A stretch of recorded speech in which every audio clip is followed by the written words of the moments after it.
The night before our church wedding, both families were having dinner together when Lila Vance, Gavin Cole's childhood friend, suddenly shoved open the door to the private dining room. "Gavin, you can't marry her tomorrow." Gavin shot to his feet. Lila opened her palm, revealing half an eraser. "Before college application season, you cut this eraser in half and told me that as long as I held on to my half, I could erase any decision you made. Now I want you to take one last drive with me along the scenic mountain highway out west. Think of it as finally closing the chapter on the promise we made when we were young." Her eyes were red and her voice choked with tears. Both sets of parents fell silent. My name was Aaron Carter. Gavin and I had been together for 4 years, and I was supposed to marry him the next day. I knew that eraser better than anyone. The first time Lila used it was after Gavin's graduate school application was rejected, and he shut himself inside our apartment for days. She held up the eraser and erased his decision to accept the job offer.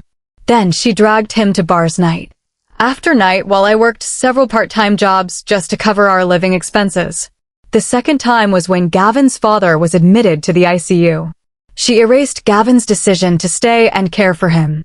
At the same time, my father was undergoing brain surgery at another hospital. Because I stayed with Gavin's father, I never got to see mine one last time. This was the third time. Both families' expressions darkened. Everyone expected Gavin to refuse her immediately. Instead, he turned to me, his eyes pleading. "Give me 1 month. I swear I'll come back and marry you. This will be the last time." All at once, I was exhausted. If Lila could always decide the course of his life whenever it mattered most, then I would no longer be part of that life. No one in the room spoke. My mother slammed down her fork and sprang to her feet, pointing straight at Gavin. "What the hell did you just say? Your wedding is tomorrow, and now you're asking my daughter to wait another month."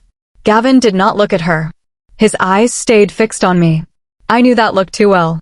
He was waiting for me to make excuses for him and smooth things over, just as I had done for the past 4 years.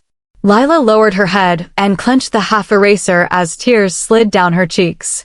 "I'm sorry," she whispered. "I shouldn't have come. I'll leave." She turned toward the door, then stumbled as if she had done it deliberately. Gavin caught her on instinct, right in front of my entire family. My mother shook with rage, unable to force out a complete sentence. Only then did Gavin seem to realize what he had done. He let go of Lila, turned to me, and lowered his voice. "Aaron, you know me. I didn't mean anything by it. I have to honor the promise I made back then. I'll drive that mountain highway with her and come straight home. I won't stay away a single day longer than I have to." I stared at him. For years ago, after his graduate school application was rejected, he drank in our apartment for 3 days. I took away the bottles, cleaned the apartment, and took care of everything that came afterward. He had bought that alcohol with money from my part-time jobs. 3 years ago, when his father was hospitalized, I spent 7 days outside the ICU. Because of that, I never got to see my own father before he died. 2 years ago, Gavin stayed up all night working on a design proposal and injured his back. I supported him down 4 flights of stairs because the building had no elevator, then called an ambulance. Ever since then, my lower back had hurt whenever it turned cold or rained. And Lila? Lila had done nothing but hold an eraser. Again and again, she overturned Gavin's decisions. Piece by piece, she destroyed the relationship between Gavin and me. When I finally spoke, my voice was calmer than I had expected. "Fine. Go with her." My mother whipped around. "Aaron, have you lost your mind?" I rested a hand over hers and shook my head. Gavin froze, then visibly relaxed. He even reached out to ruffle my hair, but I leaned away before he could touch me. His hand stopped in midair, embarrassment flickering across his face. Lila cleared her throat almost at once and pulled his attention back to her. I stood, picked up the church's final confirmation for the next day's venue and ceremony, tore it in half, and dropped it into the trash. Before leaving the private dining room, I looked back once. Lila was gazing at Gavin through swollen, tearful eyes. She mowed a quiet, "Thank you." The tenderness in Gavin's expression made him look like a stranger. In 4 years, he had never looked at me with that kind of softness. I left. The carpet swallowed the sound of my footsteps, but I drove each step into the floor.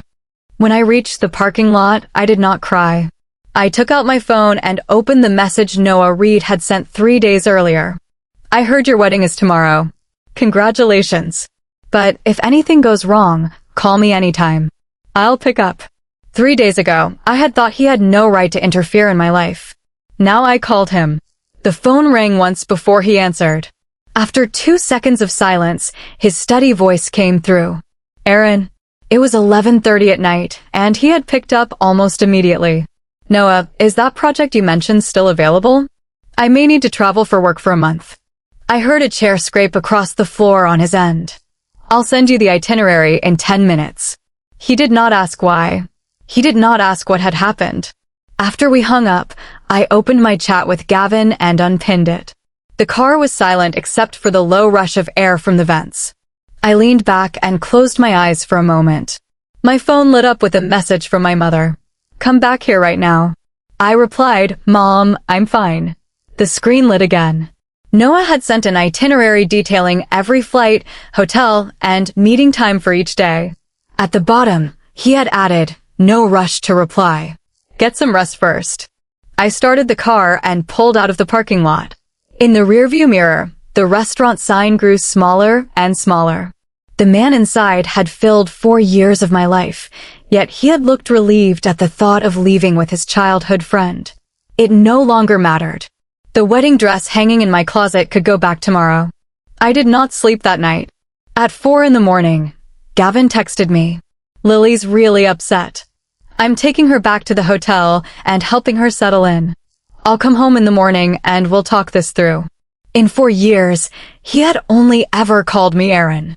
He rarely even called me honey. I stared at the name Lily for a long time, then turned my phone face down on the nightstand. He had not come home by 8. At 9, Lila posted on social media from the cafe beneath our apartment building. The photo showed 2 cups of coffee and 2 cinnamon rolls. Her caption read, 10 years, and he still remembers I take my latte with oat milk. I zoomed in. Part of a man's arm was visible in the background. The cuff belonged to the shirt I had bought Gavin the week before. Now the shirt I had bought him was in Lila's breakfast post, one more detail she could use to flaunt their 10-year history. Gavin came home at 10. Lily cried most of the night. I couldn't leave her alone, so I slept on the hotel couch. I've told you before. She's been afraid of sleeping alone in unfamiliar places since she was a child. She was afraid of being alone in a strange hotel, so he had to stay with her. I was afraid he would not come home, but that did not matter to him. What about the wedding? I asked. He hesitated. We'll postpone it for a month. Once I finish the drive with her, we'll get married. Aaron, I know this hurts, but you don't understand Lily. When she gets upset, she can take things too far. If I say no, I'm afraid she'll do something dangerous. 3 years earlier, Lila had broken up with someone while she was overseas.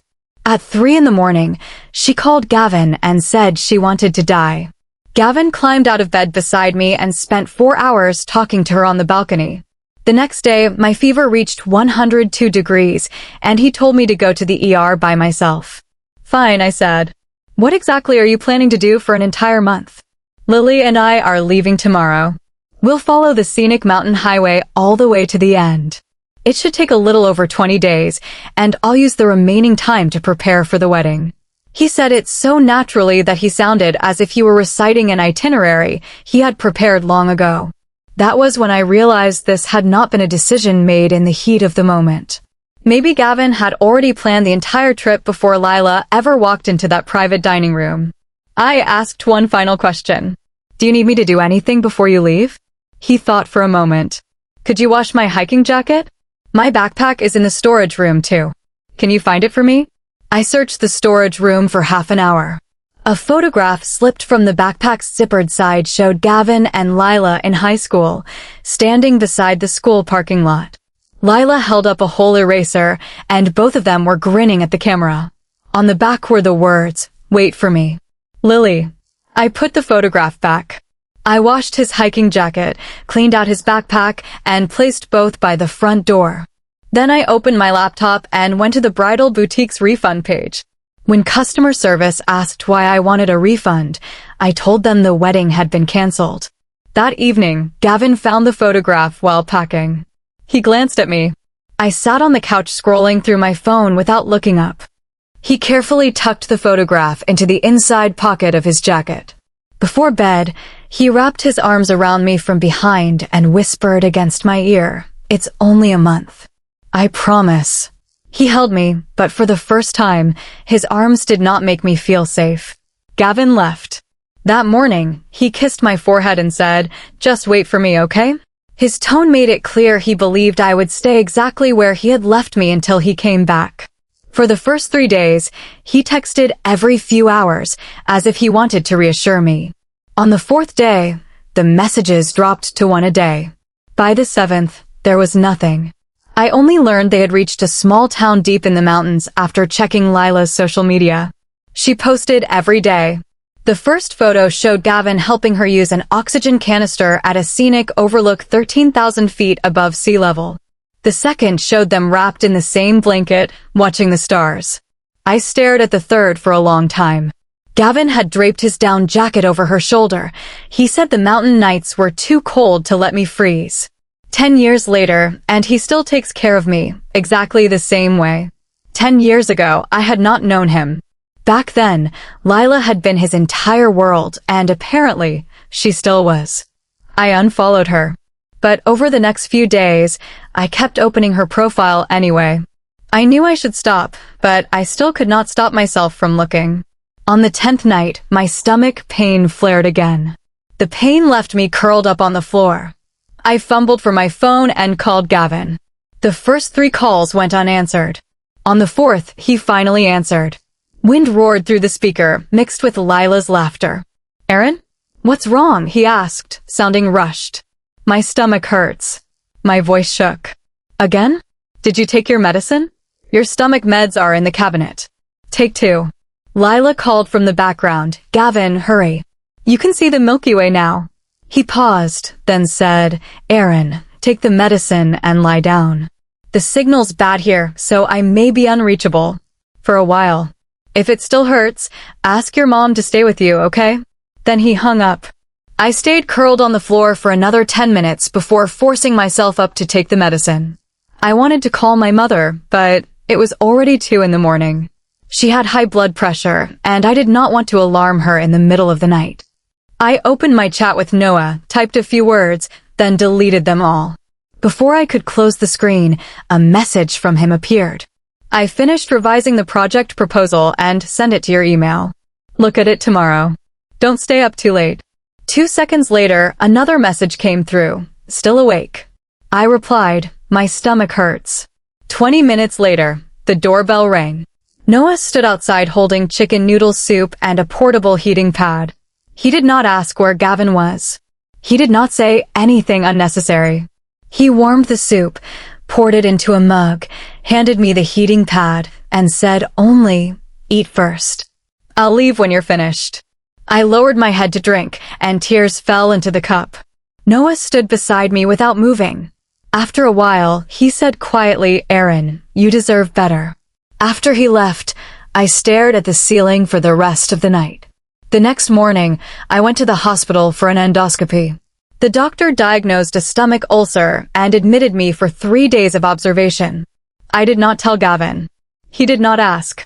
On day 22, Gavin suddenly called and said he was coming home early. There was a smile in his voice. "I miss you. I'll be home tomorrow." I held the phone in silence for 3 seconds before saying, "Okay." My heart still skipped a beat. For years of habit did not disappear overnight. I cleaned the apartment, then went to the grocery store for the ingredients to make his favorite dinner. My hand was already reaching toward a shelf when I caught myself. What was I doing? But the food was already in my cart. He returned to the apartment around noon the next day. He dropped his luggage by the door and gave me a brief hug. After almost a month away, he was thinner and more tanned, with exhaustion from the long drive written across his face. His jacket still carried the cold scent of the mountains. We finished the entire mountain drive. I'm never doing that again. Aaron, I called the church. The pastor agreed to hold a small ceremony for us tomorrow afternoon. As I unpacked his luggage, I found a red woven bracelet in a side pocket. It had clearly been woven by a woman. The weave was tight and even, and a tiny bow had been tied at one end. Gavin paused when he saw it in my hand, then casually took it from me. "It's just a souvenir from a roadside craft shop." He did not explain who had made it, and I did not ask. That afternoon, we went to the church to confirm the arrangements for the next day's ceremony with the wedding coordinator. The wedding coordinator had barely opened the ceremony schedule in a side room when Gavin's phone rang. He stepped away, spoke in a low voice for a few moments, then returned looking troubled. "Lily wants me to pick up a package for her. It's nearby." He was gone for 40 minutes. By the time he returned, our scheduled appointment had passed. The coordinator said we had missed the rehearsal, so the pastor could only fit us in for a brief ceremony the following afternoon. Gavin frowned at me. "Why didn't you ask the coordinator to wait a little longer?" I looked at him and said nothing.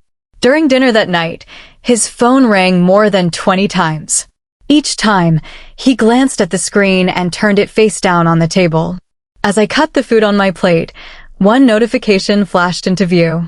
"Gavin, tomorrow is my birthday. You promised me." The contact name was nothing but a mountain emoji. I set down my fork. "Are you free tomorrow? We'll go to the church and have the small ceremony, just as we agreed." "Yes," he said. "Of course I am." The following morning, I woke to an empty space beside me. A note was waiting on the nightstand. "Today is Lily's birthday. I'm only dropping off her present, then I'll come straight back. I'll be home by noon, and we'll go to the church this afternoon. I promise." I sat on the edge of the bed and stared at it. A quiet, humorless laugh escaped me. I opened the closet. I had returned my wedding dress the week before. In its place hung a new ivory dress, simple and sleek. Gavin did not come home by noon. At 2, he called and said someone at Lila's birthday party had gotten drunk, so he had to drive them home. At 3:30, he called again. This time, he said Lila would not stop crying and refused to let him leave. After I hung up, I stopped answering. At 4, Noah called. The client approved the proposal. "They're taking the project team to dinner tonight. Are you coming?" I put on the ivory dress, did my makeup, applied lipstick, sprayed on perfume, and left the apartment. Not for anyone else. For me. Gavin came home at 10 that night and found me changing my shoes by the front door, still wearing the dress. His gaze swept over me. "Where did you go? Why are you dressed like that?" I walked past him and answered calmly, "I went on a date." He froze. I kept walking, entered the bedroom, shut the door, and locked it. Gavin pounded on the door for 10 minutes. His voice went from impatient to furious, then low and hoarse. "Aaron, open the door." "What do you mean you went on a date? Open the door and explain this." "Aaron." I sat on the edge of the bed and opened the folder I had been building on my phone for the past month. Inside was the confirmation for a small church ceremony scheduled for the day after tomorrow. The marriage license paperwork attached to it had already been filled out. Another man's name filled the space marked groom. It was not Gavin's. Gavin sat outside the bedroom door all night. When I opened it the next morning, he was on the hallway floor, his eyes bloodshot. The moment he saw me, he surged to his feet and grabbed my wrist. "Tell me the truth. Who were you with last night?" His voice was almost gone. "It has nothing to do with you anymore." I pulled free and went to the kitchen for a glass of water. He followed me. In 4 years, he had never behaved like this. "What do you mean it has nothing to do with me?" "Aaron, don't do this. If you're unhappy with me, tell me. I'll change." I set down the glass and turned to face him. "Gavin, I have never made a scene. For 4 years, you told me to wait, expected me to accept every decision you made, and demanded that I understand. I did all of it, but you never once asked whether I wanted any of it." His mouth opened, but no words came out. Then his phone rang. It was Lila. He moved to answer on instinct, but his finger hovered over the screen. After a long pause, he declined the call. It was the first time in 4 years that I had seen him reject one of Lila's calls. I felt nothing. For years ago, that one gesture might have moved me. Now it was far too late. "I'm not answering her anymore," he said quickly. Aaron, we'll go to the church right now.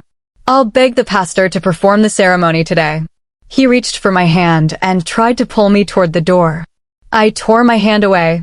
Then I took the ceremony confirmation from my bag, unfolded it, and placed it on the table. There's no need. I already booked a ceremony. I'm getting married at the church tomorrow. He lowered his eyes to the name on the form. Noah. All the color drained from his face. Noah? The Noah who's always been in love with you. His voice shook. Aaron, you're doing this to punish me. This isn't revenge. I took back the confirmation and put it away. It's a choice. He swept the glass off the table. It smashed against the floor, scattering shards across the kitchen. For the first time, he screamed at me. You're throwing away 4 years as if they meant nothing? Have you been with him all along? I stepped back and looked at him. You threw those 4 years away when you spent almost a month traveling with another woman. I didn't abandon our relationship, Gavin. You did. He stood among the broken glass, his face white. His lips moved several times, but nothing came out. A few seconds later, he scrambled for another reason that might make me stay. Lily was having a depressive episode. I was afraid she would hurt herself. Nothing happened between us. He stepped toward me and tried to pull me into his arms. I moved aside. His face tightened, and his hand hung uselessly in the air. I thought you would understand, he said, pleading now. I thought you would never leave me over something like this. For 4 years, I had spent countless nights forcing myself to excuse him. Every holiday he abandoned me, and every hospital visit I endured alone had stripped away another piece of my love. Noah is different. He won't keep me waiting forever, and he won't put me last again and again. The day my fever reached 102 degrees, he drove to several all-night pharmacies until he found the medicine I needed, then brought it to my apartment. Gavin stared at me, finally realizing I had made this decision long before he noticed I was leaving. So you had already decided, hadn't you? His voice trembled and his eyes turned red. You made the decision for me every single time you chose Lila. I looked at him calmly. There was nothing left in me for him. I bent down, gathered the broken glass, and dropped it into the trash. Then I walked past him. As I reached the door, he shouted, Aaron, you'll regret this. Marrying him won't make you happy. I walked out without looking back. The moment the door closed, I heard him kick over a chair. Then his phone rang again. I knew it was Lila. Whether he answered her this time had nothing to do with me anymore.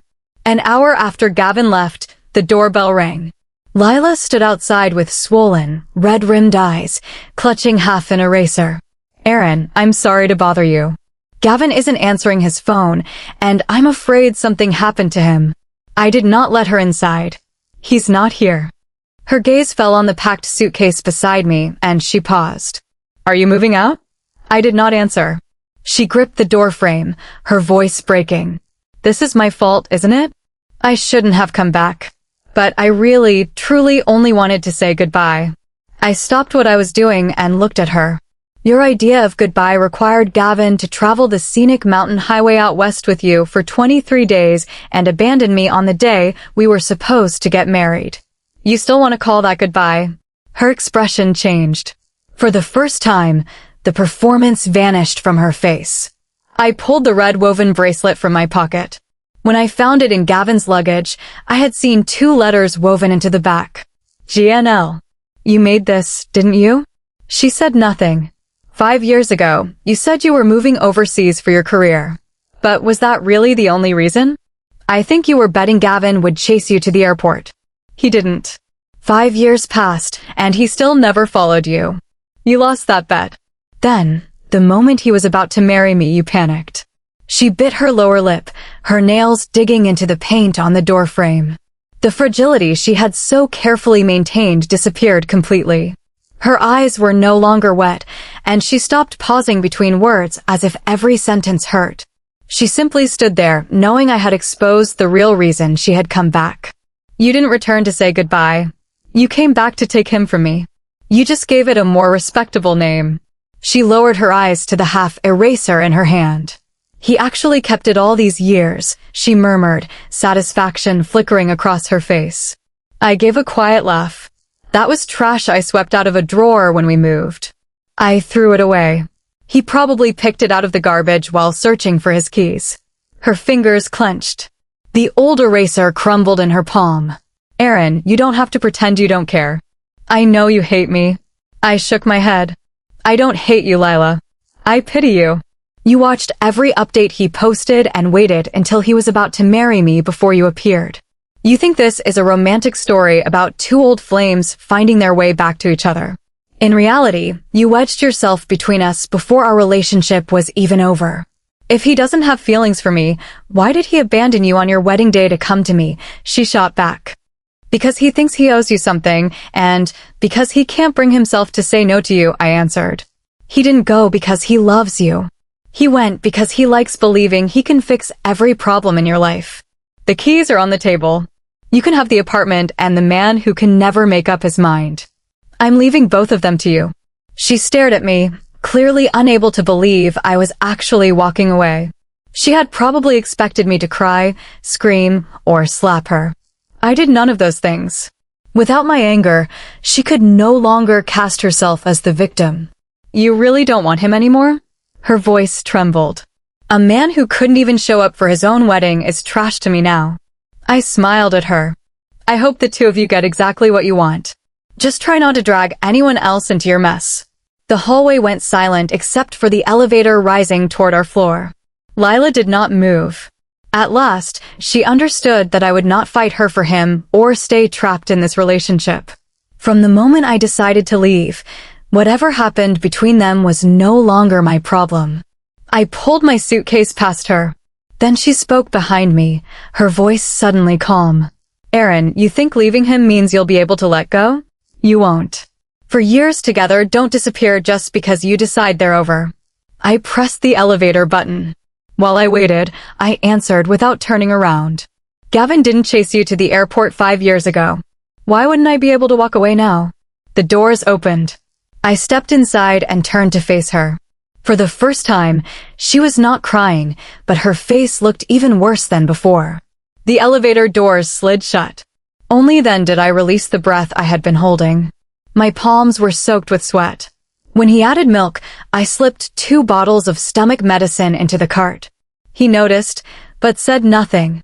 When we reached the pharmacy aisle, he quietly added a bottle of probiotics. On the drive home, he kept one hand on the wheel and took mine with the other, resting our joined hands on the center armrest. The gesture felt effortless, as if holding my hand had always been the most natural thing in the world. I turned to study his profile.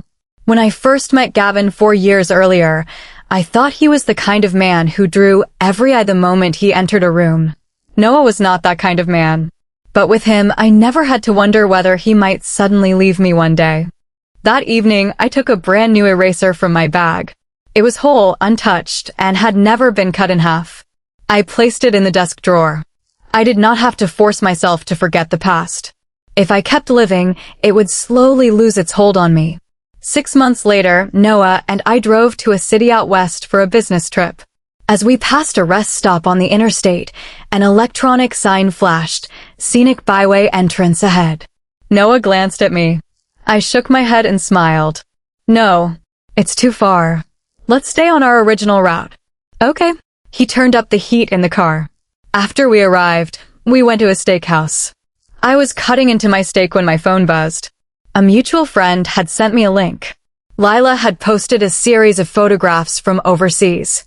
Her head was shaved, and she stood in a hospital hallway, holding up a victory sign for the camera. Her caption read, "Round 3 of chemo is done. 2 more to go. My hair will grow back. I'll keep fighting." She wore no makeup and had lost a great deal of weight, but her smile looked real. Aaron, I know I was wrong. But you can't just marry someone else. I won't allow it. He would not allow it. For years ago, when he decided to keep Lila in his life, he had never asked whether I agreed.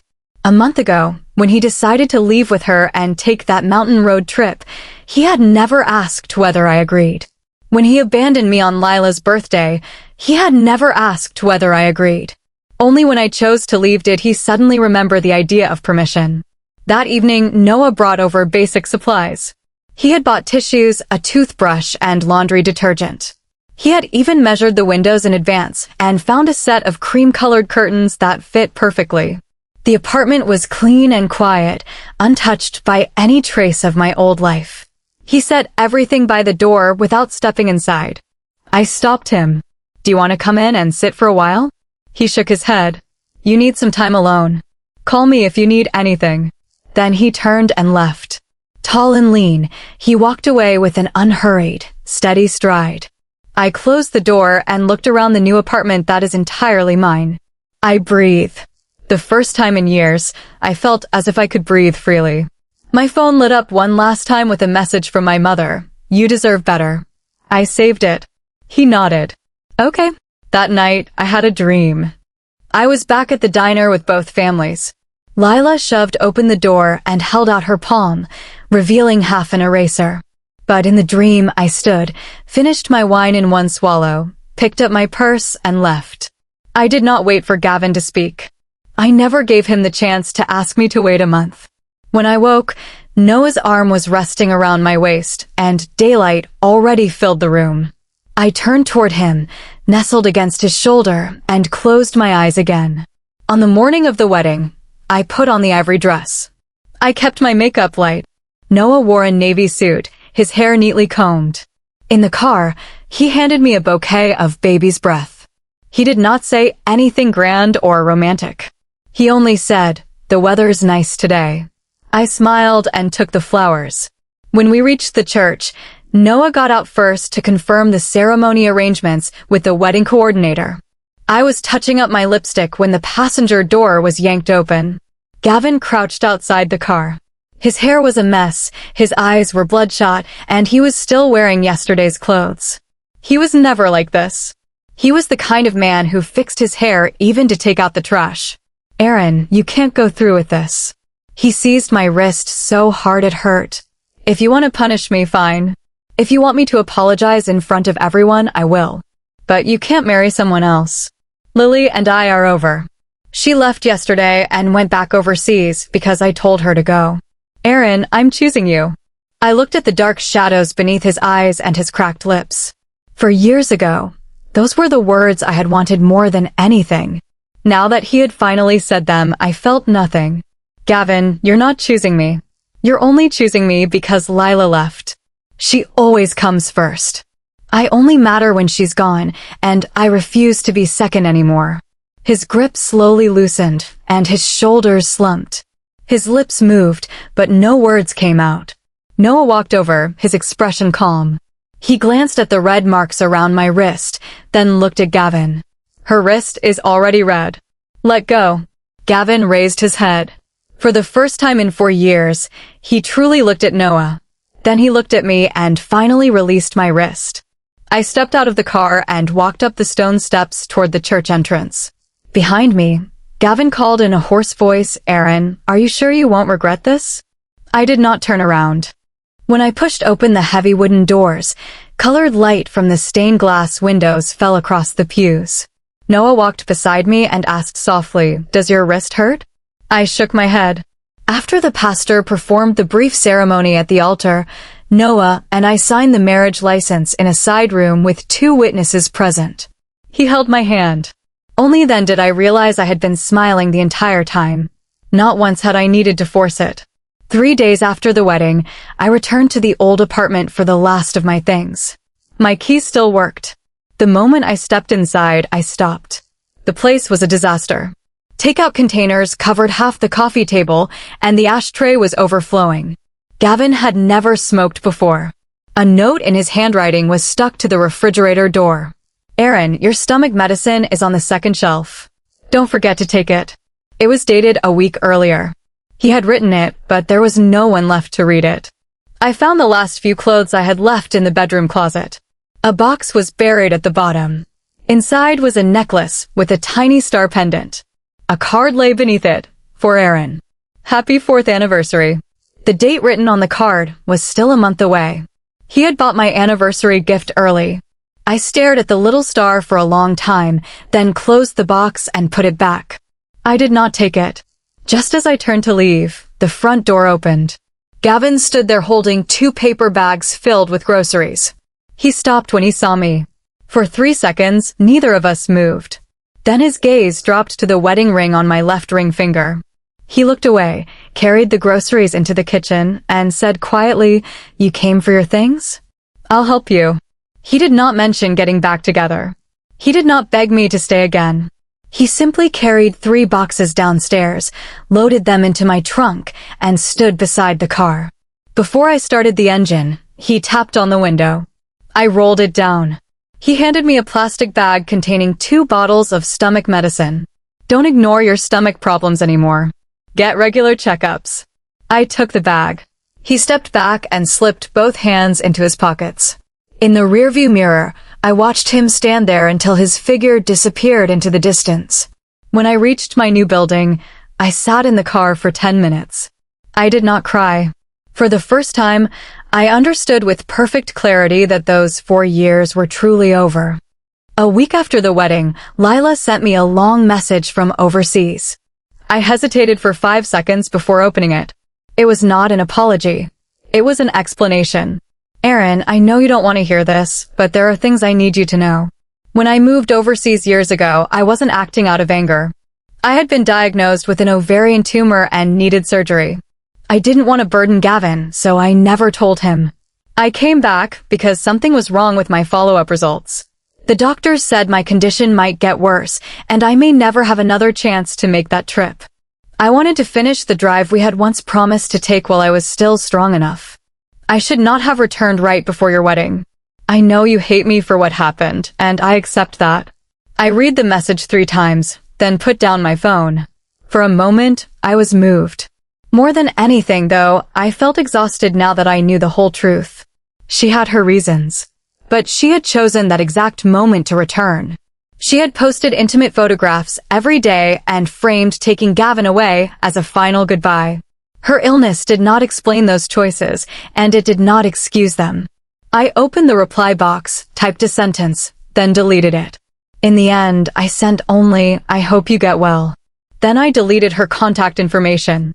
That evening, no one noticed something was wrong while we were having dinner. He did not press me for an explanation. He simply cut the roasted chicken into smaller pieces and pushed the plate toward me. After dinner, he said, "I'll take you to the new planetarium this weekend. I heard the Stardome show is supposed to be incredible." I smiled. Okay. It was the first time in 4 years that I had said yes without forcing myself. Before bed, I was scrolling through social media when I saw Gavin's first post in 2 weeks. There was no photo, only one line, "I'm sorry." He had not tagged anyone, but I knew exactly who it was meant for. I scrolled past it. I had expected the 4th anniversary of the day Gavin and I got together to pass without notice. But the moment I woke up that morning, the date surfaced in my mind. I had thought I had forgotten it. I had not. Noah had left for work, leaving a note on the refrigerator door. "Breakfast is in the fridge. Remember to heat it up." His handwriting was neat, and the note was brief. As I ate the sandwich he had made, I remembered that Gavin had never once made me breakfast in 4 years. Maybe he had loved me. I had simply never been his first choice. During a meeting that morning, my phone vibrated with a text from an unfamiliar number. "Happy 4th anniversary. The necklace is at the bottom of the closet, unless you already took it. Gavin." He had used a new number to reach me. I stared at the message. My heartbeat did not change, and I felt no urge to cry. I deleted it calmly. My best friend called and told me Gavin had resigned, listed the apartment for sale, and planned to move over in another city. He said this city was full of reminders of you, and he couldn't stay here anymore. "Oh," I said. My friend paused. "You're really not sad at all?" I thought about the question. It's not that I'm not sad. I just used up all my grief during that month. That afternoon, Noah texted me. "If you get off work early, let's go to the grocery store. The fridge is empty." We pushed a cart side by side through the store. There was no comment from Gavin. I liked the post. Noah leaned over to glance at the screen. "Is she doing okay?" "I hope she is." I meant it. Continuing to hate her would only waste more of my life. I did not want to give any more of my energy to what had happened. That night at the hotel, I received a message request from an unfamiliar social media account. Aaron, I've settled in another city. I'm not trying to bother you. I only wanted you to know that I'll never again put someone else ahead of the person who should come first. I learned that far too late, but I still wanted to say it. I stared at the message, neither accepting nor declining the request. I simply left it there. Some words are spoken only to ease the guilt of the person saying them. They cannot change anything for the person who receives them. I understood. I simply did not need those words anymore. I turned off my phone. Noah came out of the bathroom with his hair still wet and one side of his collar turned up. I walked over and fixed it for him. He looked down at me with a smile in his eyes. Aaron. Next month will be 6 months since we got married. Do you want to take the wedding photos we never got to take? I thought for a moment. Where? Your choice. Then let's go to the beach. Somewhere we can reach by car. No long trip. This is Listening Novel. We appreciate you spending your time with us. If you enjoyed today's story, please like and subscribe for more stories and stay tuned for what's next.